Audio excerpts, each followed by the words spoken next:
Hey guys, this is Undercoverdudes all the way from Down Under, and today I'm going to be talking about my reactions to the Combat Arms Unified service. Now, it's been out for a couple of days now, and I've put a lot of hours into Combat Arms in those recent days. And today I'm just going to be saying what's good about the merge, what's average about the merge, and what stuff really needs to be worked on. So let's go and start with the good stuff. Now, when you go and hop on Combat Arms, the most obvious thing nowadays is that the channels are really full. There is a lot of games going on. The player base is really active. Now, a lot of people will be saying, oh, UCD. That's just because the North American player base is merged with the European player base, and the EU players already had a really big player base. And yes, that is true to an extent.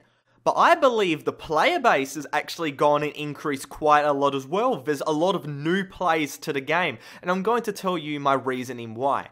Now, back in the days of just Combat Arms North America, when I hopped on, I would rarely find low rankers. I wouldn't find anybody under the rank of second lieutenant. There was zero CSMs, there was zero recruits, there was nobody else low ranked. There was only the high ranking veteran players. With this merge service, I am seeing a lot of lower rankers, and that means people are starting to get back into the game if they quit, or new players are starting accounts and trying to get into Combat Arms. And that's absolutely fantastic, because that means the player base is like exploding. Not exploding, but increasing. And that's absolutely fantastic for the longevity of this game. Now, the second thing I want to go and talk about is how well the two communities have gone and blended together. Everybody was pointing out megaphones, welcome North American players and whatnot. There was no toxicity. Absolutely fantastic. And the North American players have really adjusted well to the global server. They're not swearing as much, which is great, and overall toxic levels have been reduced quite a lot. And even in the North American server, where really nobody would go and report each other, people are just not harassing each other now. Of course, there are still cases, but overall through the games I've played, everybody's just a lot more, a lot more friendly. It seems a better environment, and that is really, really good for all.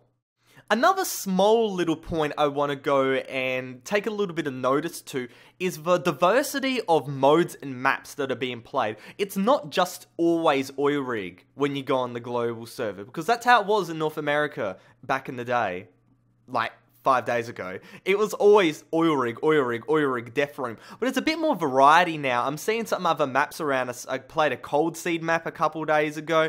What else I play? Of course, Kill Creek's always around in the rotation. But, I played a Warhead as well. There's a lot of maps that are kind of coming out a little bit more. People experimenting with modes. There was a Last Man Standing. Holy shit, I didn't even know that mode existed. Tons of hired guns games. A lot of different variety with fire teams, because obviously we've got the fire team server. Overall, the game's becoming a little bit more diverse, and that's because obviously there's more players, more nationalities of players, different cultures. Everything's coming together really, really nice. Now I want to go and talk about a few issues that I have. Now, the first thing a lot of people will be saying is, UCD, talk about the lag.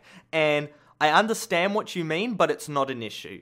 Now, us Australian players, next in Europe, were kind enough to say, okay, here's your North American server. It's unchanged in any way, shape, or form. You're still going to get your 2-bar. You can go and play on it. If you want to go and play in the global server, it's based in Europe, and you're going to be 1-barring. We can't go and complain when I've already gone and given us something that is very much playable. So to everyone kind of complaining about the lag, I understand you, but you kind of have to go and put up with it, and it's really not that bad on the North American server. Now, something that is bad is the EXP rates. They are atrocious. Now, on the North American server, we had more than generous EXP rates. Getting 20,000 EXP from a game of Outpost 31 with the right EXP passes is a little bit ridiculous, but what we have right now is ridiculous in the other extreme. Getting 400 EXP from a 140 kill game of elimination, doing decently, and, starting at the very start at 0 kills, going all the way to the end, 140 kills, and getting 400 EXP with 100% EXP passes is a little bit ridiculous in my opinion. What Next in Europe really need to do is just buff up the EXP rates a bit, just a tiny bit. possibly go and make the EXP rate in between, you know, the unified service now and what we had in North America. So the EU players can have a little bit increased EXP, so they don't feel like they're just going to be grinding all day, and the NA players don't get this massive shock of, oh shit, we're not getting all this EXP that we used to. It's very hard to go and adjust when you're so used to something and then it gets taken away from you really suddenly. It's very difficult to go and change to the new type of environment. So overall, that is my impressions of the merge. If you guys have anything to say, post them in the comment section below. But other than that, Undercover Dudes all the way from Down Under, out.